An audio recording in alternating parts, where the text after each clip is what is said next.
Imaginez qu'on découpe votre maison en plusieurs appartements, qu'on vende chaque pièce à un étranger différent, et qu'on vous explique ensuite que c'est pour votre bien. C'est exactement ce qui se passe sur le continent africain en ce moment, et la plupart des gens ne le voient pas encore. Pas parce que c'est invisible, mais parce que personne ne prend le temps de relier les points. Aujourd'hui, on va relier ces points ensemble, de la Corne de l'Afrique jusqu'au golfe de Guinée. Et ce que vous allez entendre va vous déranger, profondément. Si vous n'êtes pas encore abonné à cette chaîne, c'est le moment. Activez la cloche. Ce type de contenu, vous n'en trouvez nulle part ailleurs. Depuis quelques jours, une information circule discrètement dans les couloirs diplomatiques, sans faire les grands titres que cette annonce méritait pourtant. Israël vient de nommer son premier ambassadeur auprès du Somaliland. Un diplomate chevronné, spécialiste des régions stratégiques, envoyé dans un territoire que l'ONU ne reconnaît pas, qu'aucun État membre n'avait jamais officiellement reconnu jusqu'à il y a quelques mois à peine. La réaction internationale a été immédiate, et c'est là que commence la vraie histoire. 12 ministres des Affaires étrangères du monde arabo-musulman ont publié une déclaration commune en quelques jours à peine. L'Organisation de coopération islamique a mobilisé ses membres avec une célérité remarquable. La Ligue arabe a qualifié la nomination de nulle et non avenue, de violation flagrante du droit international. Le gouvernement fédéral somalien lui-même a rejeté avec véhémence toute tentative de conférer une légitimité diplomatique à une partie de son territoire, en dehors de son autorité souveraine. Tout cela en moins d'une semaine. Et l'Union africaine dans tout ça? Elle a répondu. Oui, elle a bien répondu. Un communiqué, une déclaration. Quelques mots soigneusement calibrés pour ne fâcher personne. Le Conseil de paix et de sécurité avait déjà tenu une réunion en janvier. Je vous l'accorde. Mais soyons honnêtes, quand une nation africaine est en train d'être démantelée, quand c'est une frontière africaine qu'on efface, quand c'est un territoire africain qu'on redistribue à des puissances extérieures, c'est l'Union africaine qui devrait mener la charge. Ce n'est pas à l'OCI de sonner l'alarme en premier, ce n'est pas à la Ligue arabe de constituer la coalition la plus visible. L'Union africaine devrait être la première voix, la plus forte, la plus coordonnée. Cette dynamique-là, on ne la voit pas. Et tant qu'elle ne viendra pas, les puissances étrangères continueront de traiter la souveraineté africaine comme une variable d'ajustement, quelque chose qu'on peut négocier, fragmenter, monnayer. Mais il y a un autre silence qui mérite qu'on s'y arrête. Parmi les 12 nations qui ont condamné la nomination de l'ambassadeur israélien au Somaliland, les Émirats arabes unis brillaient par leur absence. Ce n'est pas la première fois. En janvier déjà, lorsqu'Israël avait officiellement reconnu le Somaliland comme État souverain, plus de 120 pays avaient exprimé leur opposition. Les Émirats n'en faisaient pas partie. Ce silence n'est pas un oubli. Ce n'est pas une neutralité. C'est un positionnement stratégique assumé. Les Émirats sont profondément impliqués dans la géopolitique de la Corne de l'Afrique. Leur entreprise DP World a investi des centaines de millions de dollars dans le développement du port de Berbera, au Somaliland. En 2017, le Parlement du Somaliland a approuvé l'installation d'une base militaire émiratie sur son sol. Les Émirats ont des intérêts concrets, durables et structurants dans cette région. Ils ont facilité le rapprochement entre Israël et le Somaliland en s'appuyant sur les liens qu'ils entretenaient avec les deux parties. Et pendant ce temps, selon plusieurs évaluations documentées par des organisations de défense des droits humains, dont Amnesty International, les Émirats ont alimenté en armement les forces de soutien rapide qui sèment la mort au Darfour. Drones, mitrailleuses lourdes, artillerie, munitions. Le Soudan les a traînés devant la Cour internationale de justice pour complicité dans ce qui ressemble de plus en plus à un génocide. Des hôpitaux détruits, des millions de déplacés, des milliers de morts. Voilà le tableau complet. Les Émirats investissent dans les ports du Somaliland, construisent des bases militaires sur son sol, facilitent l'entrée d'Israël dans la région, arment les milices qui massacrent des civils au Soudan et refusent de condamner le démantèlement diplomatique de la Somalie. Leur absence dans les déclarations de condamnation n'est pas un silence innocent, c'est une signature. Ils disent, sans le dire, qu'ils soutiennent ce que cette reconnaissance représente. La fragmentation, le contrôle stratégique, la redistribution des territoires africains. Pour comprendre où nous en sommes, il faut revenir au début du processus.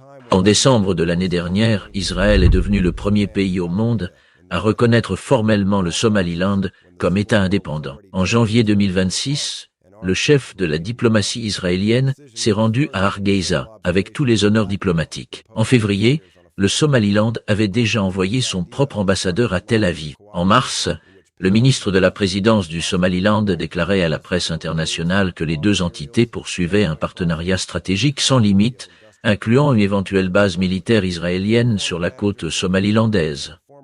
Une base à 260 km du Yémen, face au territoire tenu par les Houthis, au bord d'une des routes maritimes les plus stratégiques de la planète. Le renseignement somalien affirme que cette base était la condition posée par Israël avant la reconnaissance.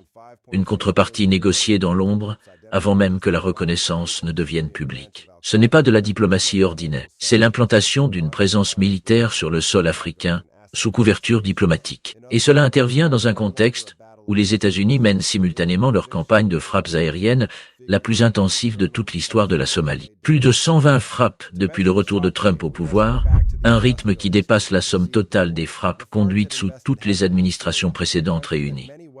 Un partenaire bombarde, l'autre installe une base, et ensemble, ils fragmentent un pays qu'il était déjà, le Somaliland au nord-ouest, le Puntland au nord-est, des États membres à l'autonomie variable, Al-Shabaab, qui contrôle des pans entiers du centre et du sud, des affiliés de l'État islamique retranchés dans les montagnes. Israël n'a pas créé la fracture. Il a simplement décidé d'en planter un drapeau. La question qu'il faut poser, c'est celle-ci. Si Israël voulait réellement un allié stratégique dans la région, pourquoi n'a-t-il pas traité avec le gouvernement fédéral de Mogadiscio? La réponse est dans la stratégie elle-même.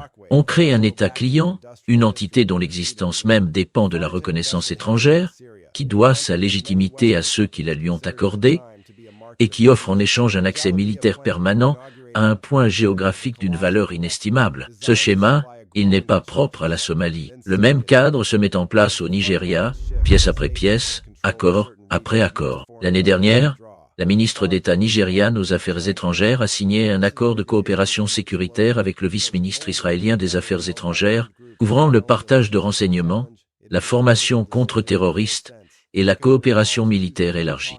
La même année, le ministère nigérian de la Défense tenait des réunions avec l'ambassadeur israélien pour finaliser un accord de défense bilatéral. Et le 24 décembre 2025, le Premier ministre israélien publiait un message appelant à mettre fin aux attaques de militants musulmans contre les chrétiens au Nigeria. Une semaine après, devant des responsables évangéliques américains en Floride, il allait plus loin, annonçant qu'Israël rejoignait une initiative pour créer ce qu'il appelait une coalition internationale de pays soutenant les communautés chrétiennes, avec un focus explicitement nommé sur le Nigeria. Laissons de côté les intentions déclarées et regardons les faits. Le dimanche des Rameaux, il y a 3 semaines, la police israélienne a interdit au cardinal Pizzaballa, patriarche latin de Jérusalem, l'accès à l'église du Saint-Sépulcre, une première depuis des siècles. La messe du dimanche des Rameaux n'a pas pu être célébrée dans le lieu le plus saint du christianisme mondial. La France, l'Allemagne, le Parlement européen ont condamné cet acte comme une violation de la liberté religieuse. Israël ne peut pas garantir le droit de culte des chrétiens dans la ville qu'il contrôle, mais il se présente comme leur protecteur au Nigeria. Ce n'est pas de la défense des chrétiens, c'est l'insertion délibérée d'Israël dans une ligne de fracture religieuse pour y exercer une influence stratégique. Quand vous vous insérez dans une fissure, vous ne la colmatez pas, vous l'élargissez. Et pourtant, le gouvernement nigérian a signé ces accords avec Israël, dont le Premier ministre désigne publiquement le Nigeria comme un terrain d'action prioritaire, avec les États-Unis, qui ont déjà 200 soldats déployés sur le sol nigérian, des drones dans le ciel et des munitions qui ont frappé des cibles dans l'état de Sokoto le jour de Noël 2025. Avec la Turquie, qui vient de recevoir 200 forces spéciales nigérianes pour une formation militaire, dans le cadre d'un accord de production conjointe d'équipements de défense, avec la France, dont les contrats ont été accordés, puis annulés sous pression américaine directe, avec le Royaume-Uni, l'ancien colonisateur qui maintient ses propres accords de coopération en vigueur. Israël et la Turquie sont en confrontation ouverte au Moyen-Orient. Les États-Unis et la France se disputent les marchés de défense africains. Ces puissances ne coordonnent pas leurs actions pour le bénéfice du Nigeria. Elles se concurrencent pour ses ressources, son positionnement géographique, son accès au golfe de Guinée. Et le gouvernement nigérian, au lieu de gérer ses relations de manière souveraine et stratégique, les subit. Il signe avec quiconque se présente, annule sous pression, envoie des soldats à l'étranger, pendant que des soldats étrangers s'installent chez lui. Ce n'est pas une politique étrangère. C'est une porte tournante. Pendant ce temps, des organisations de la diaspora biafraise ont déposé des documents d'enregistrement comme agents étrangers auprès des autorités américaines, offrant à Washington des concessions pétrolières et l'accès à une base militaire dans le golfe de Guinée, en échange d'une reconnaissance de l'indépendance biafraise. Le modèle utilisé dans ces documents? Le Soudan du Sud, les régions citées comme prochaine étape dans les déclarations d'anciens conseillers de Trump en matière de politique étrangère, le Somaliland, le Darfour et le Biafra. Ce n'est pas une liste théorique. Le Somaliland est coché. Le Darfour est en cours.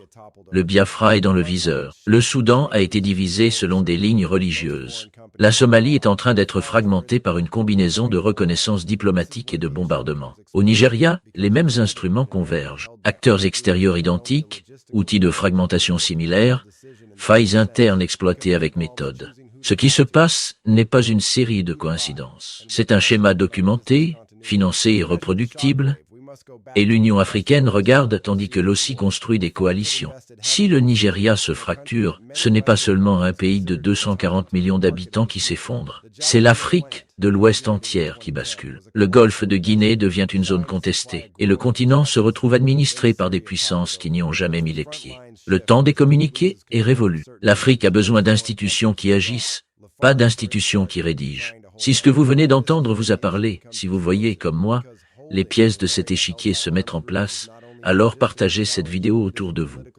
Abonnez-vous à la chaîne, laissez un commentaire. Selon vous, le gouvernement nigérian voit-il ce qui se trame ou choisit-il de ne pas voir? La conscientisation commence par une conversation. Commençons-la maintenant.